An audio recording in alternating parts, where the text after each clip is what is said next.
Good morning, and thank you for joining us for Navigating Section 504, Essential Knowledge for Families. We are so pleased today to have Tina Wroblewski as our presenter. Tina currently serves as a Senior Educational Services Specialist in the Office of Special Education Procedural Support within the Department of Special Services. Tina has a wide range of duties within the department to include all things Section 504, training, and working to resolve formal complaints filed with the Office for Civil Rights or through the state's complaint process. Tina brings a wealth of knowledge from her 27 years of dedicated service to Fairfax County Public Schools.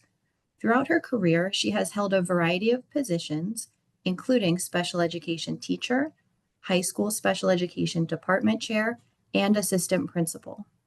She has also served in specialized roles such as Systems of Support Advisor, Local Screening Chair, and Section 504 School-Based Coordinator, gaining deep expertise in both special education and 504. She holds a Bachelor of Science in Special Education from the State University of New York at Plattsburgh and a master's degree in Educational Leadership from George Mason University. Tina is also professionally licensed in multiple areas, including administration and supervision, specific learning disabilities, emotional disturbance, and intellectual disabilities. Thank you so much for being here today, Tina. I will now turn it over to you. Thank you. So good morning, everyone. Thank you so much for being here. During our time together this morning, we're going to dive into the specifics of Section 504 of the Rehabilitation Act of 1973. We're going to start off with a foundational understanding of what Section 504 is. We're going to walk through the qualification process, discuss Section 504 plans. We will also cover the reevaluation process, differentiate between Section 504 and the Individuals with Disabilities Act, or IDEA, and conclude with a list of helpful resources. My goal this morning is to provide a clear and comprehensive overview of this very important topic.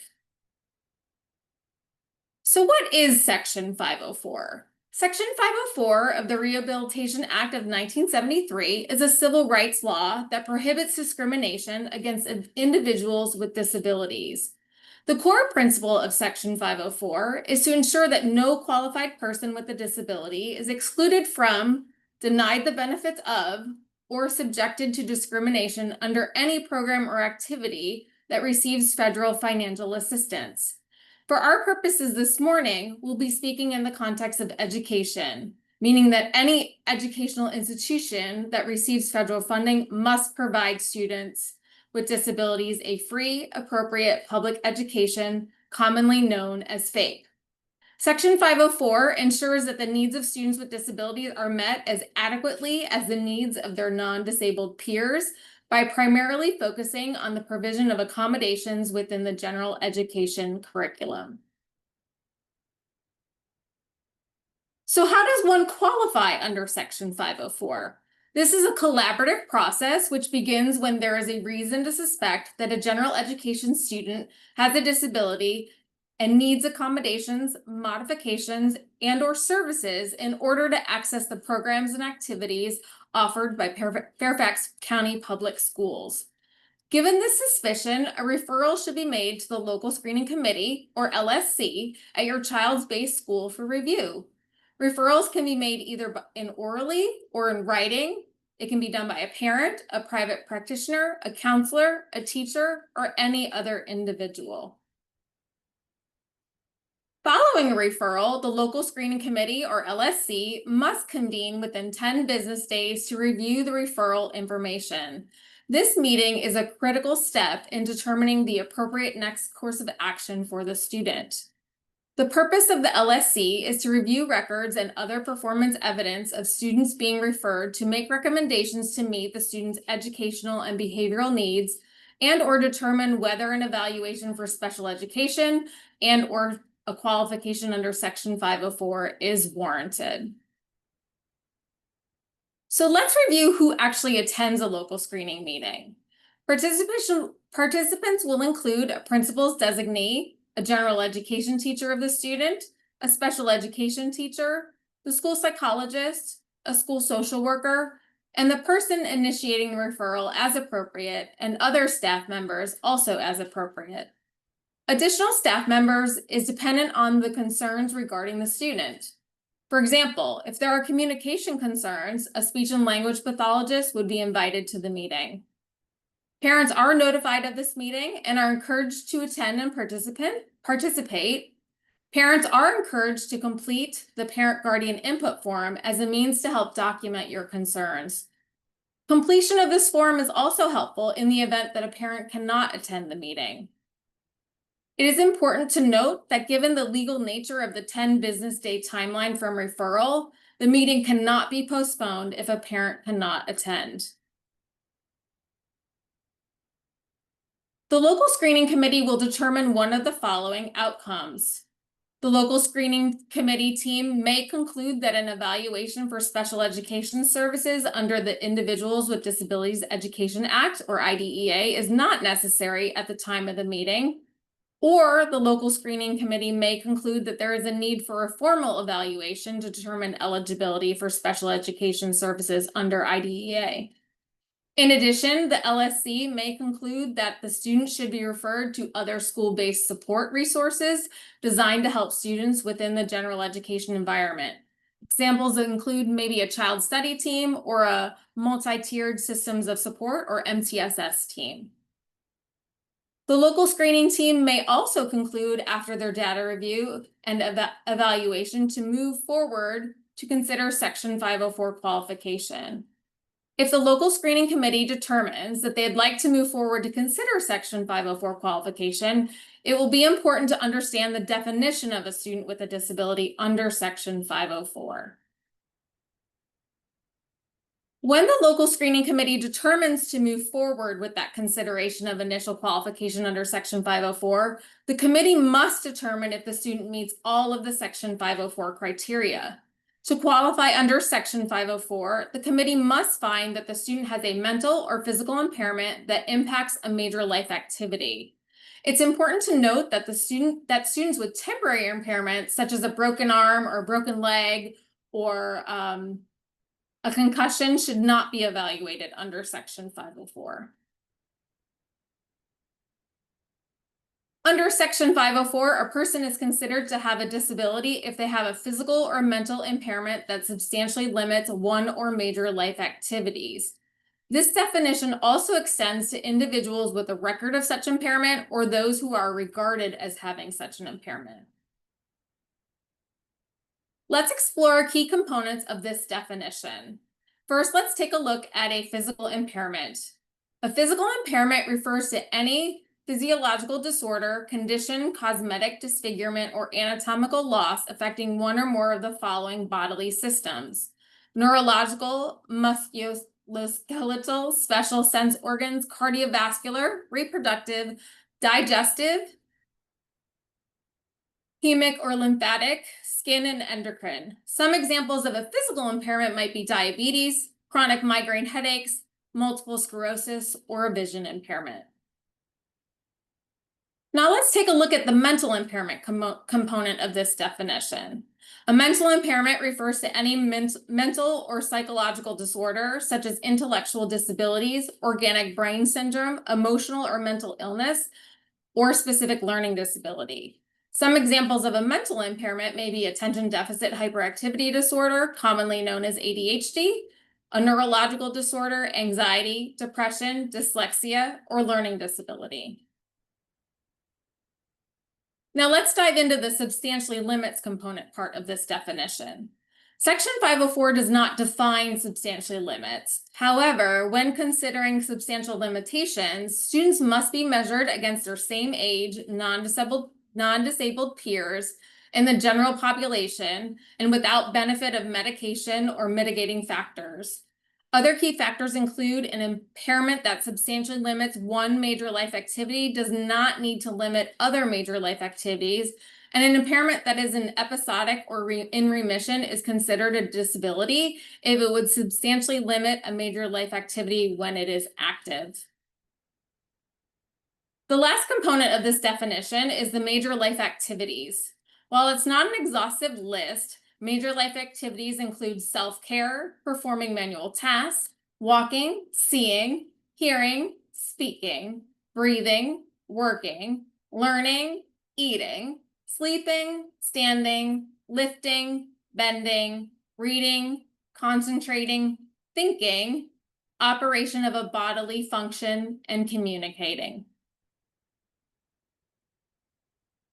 Now that we have an understanding of the definition of a disability under Section 504, let's take a look at the qualification itself and the type of data that can be used by the local screening committee when determining if a student qualifies under Section 504. Under Section 504, no formal testing is required. However, the committee must consider a variety of information. A single source of information, such as a doctor's report, cannot be the only information that is reviewed and considered. Data sources may include, but again is not limited to, student performance, student attendance, discipline, teacher-provided input, parental input, and assessment data.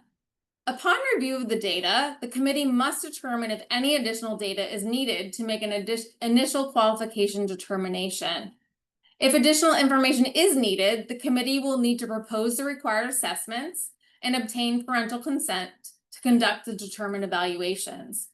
If the committee determines that no additional data is required, the committee will need parental consent to move forward with the evaluation, whether or not formal assessments are required under Section 504. If parental consent is not obtained at this step, the process comes to a stop.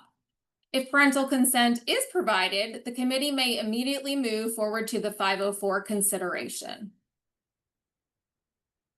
Once all of the data is reviewed, the committee must identify the physical or mental impairment, determine the major life activity or activities that are limited, and most importantly, describe the limitation of the student's impairment on the identified major life activity or activities.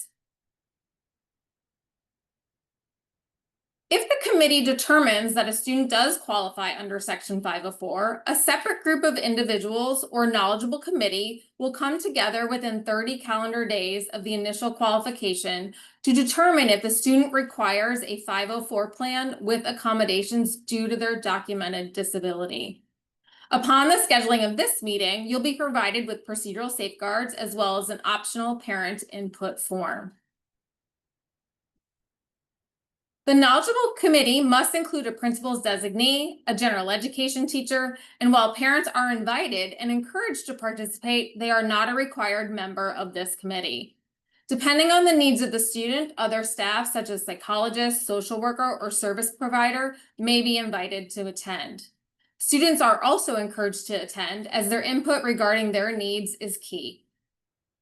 During this 504 plan meeting, the knowledgeable committee has a responsibility to determine if the student requires the 504 plan that includes accommodations, modifications, and/or services in order to have equal access, the same as their non-disabled peers. Although uncommon, it is possible for a student to meet the eligibility requirements of Section 504, but not possess a formal accommodation plan. This situation occurs when the student doesn't currently need specific accommodations to ensure equal access to the educational environment alongside their non-disabled peers. So let me give you an example. For instance, we have a student whose name is Luke. Luke has type 1 diabetes. Luke's diabetes is a physical impairment that substantially limits a major life activity, specifically here, a major bodily function. This qualifies Luke under Section 504. However, while at the 504 plan meeting, the knowledgeable committee discusses and reviews data and determine if Luke requires any accommodations related to that documented disability. The knowledgeable committee discusses the fact that Luke is very independent. He manages condition extremely well. He uses a continuous glucose monitor, which he can manage on his own. He doesn't need to leave class for medication or for any other reason related to his diabetes. He eats lunch at the same time as all the other students and doesn't need special dietary arrangements from the school. Given that the determination is that Luke didn't require any accommodations to ensure that he had equal access to participate in school activities and receive an education, Luke's 504 plan would simply indicate that he did not require accommodations at that time. Conversely, if it was determined that Luke did require accommodations due to his diabetes to have equal access, the same as his non-disabled peers, the knowledgeable committee would write a 504 plan using data to determine appropriate accommodations for Luke. When writing a 504 plan with accommodations, modifications, and/or services that the student requires, the knowledgeable committee should include accommodations that are directly related to the impairment while considering the entire school experience. The committee may need to consider accommodations that a student may require in settings such as cafeteria, field trips, the elevator, elective classes, or even during evacuation procedures. It is also important to be specific when describing accommodations so that they can be implemented with fidelity. For example, if we know a student will need extended time for assignments, the plan will want to describe how much extra time that student requires and on what type of assignments and in what areas. It may be that the student requires extra time in the area of writing, more specifically essay writing. However, they don't require any extra time on assignments in mathematics. The knowledgeable committee may also need to determine if they need to consider that a student requires an electronic device, including a cell phone, during the day. The 504 plan will need to clearly document the reason for access to this personal electronic device and when it's needed and how it will be used to meet the student's needs during the school day. Let's take a look at a sample 504 plan together. There are 5 components to a 504 plan: the presenting problem, the major life activity or activities impacted, the list of required accommodations, a listing of the knowledgeable committee members, and assessment accommodations. As we walk through the components of a Section 504 plan, let's keep this student in mind. Maya is a 10th grade student who qualifies under Section 504 due to a diagnosis of attention deficit hyperactivity disorder, also ADHD, combined typed, which impacts their concentration and executive functioning. Maya is easily distracted by external and internal factors and has difficulty independently completing written work. The teachers report that Maya tends to misplace homework and important papers and has difficulty initiating and completing long-term assignments. During testing, Maya often loses track of time and has trouble staying seated for extended periods of time. Now that we have that student in mind, let's review each component of a Section 504 plan. The first 2 components of a 504 plan are the presenting problem and what major life activities are impacted by their impairment. This information comes directly from the most recent qualification document. In this case, the presenting problem is Maya has a medical diagnosis of attention deficit hyperactivity disorder, or ADHD. Maya was diagnosed in 2022 by her pediatrician, Dr. Kaufman. Given this scenario, the major life activities impacted are concentrating and executive functioning. This next section is where the knowledgeable committee will discuss and determine what accommodations Maya requires in order to access their education the same as their non-disabled peers. Through this discussion, the knowledgeable committee must consider accommodations in the variety of areas, including curriculum and instruction, assignments, and testing. In addition, the committee may also need to consider accommodations that a student may require to access a variety of settings, again, to include classroom, field trips, cafeteria, extracurricular activities, or again, evacuation plans. This consideration of accommodations is based on the student's Section 504 qualification and current functioning. In Maya's case, the knowledgeable committee determined that Maya requires the following accommodations: access to teacher notes, strategic seating away from distractions, chunking of long-term assignments with interim due dates, teacher check-ins after verbal instructions, extended time up to 50% on written assignments, breaks during assessments. More specifically, Maya requires a 5-minute break after 30 minutes of testing. Next, the Section 504 plan will list everyone who took part in the 504 plan meeting. This sample plan here includes parents, two general education teacher, the school designee, and the counselor. Please note that the signature here only confirms that you were present at the meeting. I do want to highlight that as a civil rights statute, Section 504 governs a school's responsibility to prevent discrimination. The resulting 504 plan is a non-consensual accommodation plan, meaning the school is not required to obtain parental permission to implement these accommodations. Parental input is a vital component of the Section 504 process, as we value your insights into your child's needs and how they can best be supported at school. The last of the major components is to include any testing accommodations that Maya may require, both during classroom assessments and during her geometry, chemistry, and world history 2 SOL exams. As discussed earlier in the accommodations discussion, the knowledgeable committee determined that Maya required a 5-minute break after 30 minutes of testing due to her difficulties sitting for long periods of time. As you see on the second page of the Section 504 plan, the knowledgeable committee added this accommodation for all of Maya's testing environments.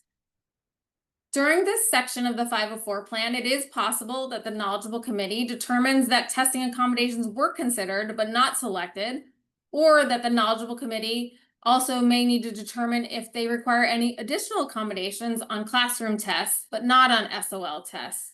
It's important to note that any SOL accommodation must be based on the routine use of that same accommodation during classroom assessments. At the conclusion of the Section 504 plan meeting, parents will be provided with a final copy of the Section 504 plan along with a prior written notice, or PWN. There are times that related services may need to be added to a Section 504 plan due to the unique needs of the student in order to provide FAPE. These services are to be discussed at the Section 504 plan meeting with the specific provider in attendance and be based on evaluated data. Here's a few examples of related services that could be part of a 504. A speech and language pathologist may work with a student on a communication issue that is impacting their ability to learn or interact with others. An occupational therapist may help a student with fine motor skills, such as writing. A physical therapist may help a student with gross motor skills and mobility to navigate their school environment. One last example may be a school counselor who provides support to help a student manage a mental health condition, such as anxiety or depression. Additionally, specialized transportation may also need to be considered if a student's disability prevents them from using the standard school bus. If a student has a health condition, the best way to manage their health condition is through an individual health care plan, commonly known as IHCP. However, if the student requires health-related accommodations or services beyond that healthcare plan, a referral should be made to the local screening committee to determine if there's a need for an evaluation for qualification under Section 504. If found eligible, the Section 504 knowledgeable committee would then determine what accommodations and/or services that the student required based on their documented disability. The existence of a health condition and/or health plan in and of itself does not necessitate the development of a 504 plan.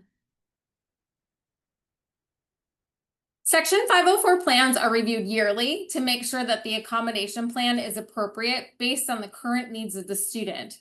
However, a 504 plan meeting may occur at any time to revise accommodations during the school year if needed. A Section 504 plan with accommodation should grow and change with the student. At the beginning of the school year, each school has a school-based coordinator, or SBC, that works with the school administration to establish a process in which staff are made aware of students in their building who have a 504 plan. As 504 plans are updated, the appropriate staff are also made aware of any changes that may have been made to the plan. This may happen through providing a printed copy of the new 504 plan to staff, or alerting staff that a new plan exists, which can then be accessed through the Student Information System, or SIS, or a program that staff have called Get IEP. A Section 504 reevaluation is the process by which the knowledgeable committee convenes with the purpose of reviewing evaluation information and data to determine if the student continues to qualify as a student with a disability under Section 504. This process occurs every 3 years, but again can be held earlier due to changes in student need. For example, a student may have a new diagnosis or have increased needs that would warrant a reevaluation to better document the impact of their impairment. During this meeting, the knowledgeable committee will use gathered data to determine if the existing data that they have collected is sufficient or if additional data is needed to make a qualification determination. If existing data is sufficient to use for the purposes of considering continued Section 504 eligibility, no parental consent is required for the reevaluation. However, if additional individual assessments are needed in order to determine if the student continues to qualify, written parental consent for formal assessments is required. Upon completion of those assessments, the knowledgeable committee would then come back no later than 65 days from that determination that additional assessments were needed to complete the eligibility process. During this meeting, the knowledgeable committee will use gathered data to determine if the existing data that they've collected is sufficient or if additional data is needed to make that determination. You may find that a student's disability has begun to significantly impede their academic performance, and their needs have escalated beyond the accommodations provided in that 504 plan. In this case, an evaluation for special education eligibility may be necessary. Some examples of some student behavior that may trigger going back through the screening process to consider evaluations for special education eligibility may be noticeably declining grades, routine poor performance on standardized assessments, very little progress is being made even with intervention support, an increase in disciplinary referrals, perhaps signs of significant anxiety, depression, withdrawal, inattention, mental health issues, etc. A student's need for special education should be considered when their disability requires specially designed instruction to make progress in the curriculum, meaning that the instruction involves adapting the content, methodology, or delivery of instruction to address a student's specific disability. This differs from accommodations, which are changes to the learning environment. This chart on the next 2 slides summarizes the key differences between IDEA, again, the Individuals with Disabilities Education Act, and Section 504 of the Rehabilitation Act of 1973. And you can see it's broken out by category. This slide highlights that IDEA is focused primarily on providing educational benefit and typically covers students with specific disabilities who require special education. The IEP under IDEA outlines the student's goals and objectives, whereas on the other hand, Section 504 has a broader definition of a disability focused on ensuring equal access for eligible students in the general education setting through accommodations. This slide highlights that while an IEP receives federal funding, the 504 plan does not. However, both laws grant parents procedural rights, including the right to due process or an impartial hearing, with the key difference being that IDEA includes the stay put provision, while Section 504 does not. One additional difference between IDEA and Section 504 that is not listed on this chart is the way in which student progress is measured. In short, monitoring student progress is a mandatory and highly specific component of the IEP process under IEA, whereas in Section 504 does not have a formal method for monitoring student progress. IDEA monitors progress quarterly on measurable goals to evaluate the effectiveness of that specialized instruction and services, whereas Section 504 focuses on ensuring that a student is receiving the necessary accommodations for equal access through regular reviews of the Section 504 plan. An IEP supersedes a 504 plan, and at no time should a student have an active IEP and an active 504 at the same time. If a student is not found eligible under IDEA or becomes ineligible for special education services, the school may need to consider Section 504 qualification. Conversely, if a student who is eligible under Section 504 is then found eligible under IDEA, their 504 plan will become inactive. It is common for parents to be unsure whether an IEP or a 504 plan is better for their child. The decision between an IEP and a 504 plan must always be an individualized decision based on a student's unique needs, along with the determination of the type and severity of support required for that student to access their education. The decision to move from an IEP to a 504 plan is also an individualized decision, which may be made if your student no longer requires specialized instruction and has made significant progress. In this case, a 504 plan may be more appropriate. One of the most prominent benefits of a 504 plan for many students is that it focuses on enabling success within the general education environment, which is the key to promoting student independence.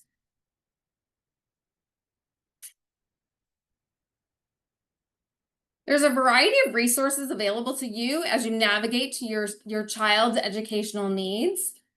At the school level, you can reach out to your child's school, teacher or teachers, the school counselor, or school administration. Each school, as I said, also has a school-based coordinator or SBC who serves as a primary point of contact for Section 504. Should you need support outside of the building, each pyramid of schools has a procedural support liaison or PSL. The PSL is a key staff member from the Office of Special Education Procedural Support that serves as a resource for school staff and parents regarding both special education and Section 504. Within the Office of Special Education Procedural Support, there are also due process and eligibility specialists, as well as a Section 504 specialist that can assist you with any procedural support. In addition to school-based resources, you can also find more information regarding Section 504 and special education through the FCPS website. You can find a variety of resources such as the Section 504 Procedures Manual that includes the Rehabilitation Act of 1973 procedural safeguards, as well as resources related to special education such as the Special Education Handbook for Parents.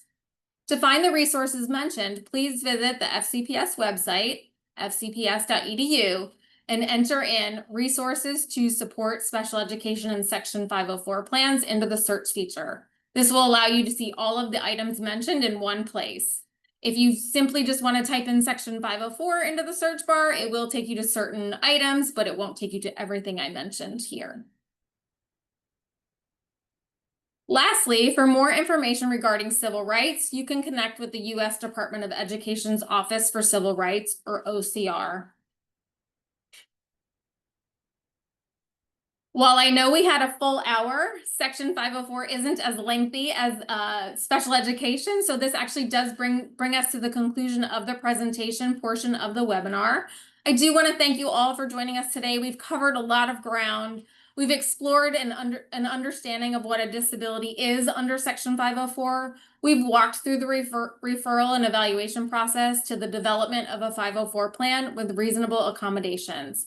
Finally, we discussed the importance of Section 504 eligibility and plan reviews to ensure that students are provided with the support they need to be successful. We did dip our toes a little bit into the world of special education, and while I know we didn't go too deep into that conversation, many of the resources I've shared can assist you if you have further questions about the special education process. I encourage you, if you have questions, please don't hesitate to reach out for assistance. I encourage you to continue learning and advocating for the students in your lives. Again, thank you for your time and dedication. I hope this webinar has empowered you with knowledge and the confidence to navigate the world of Section 504 effectively.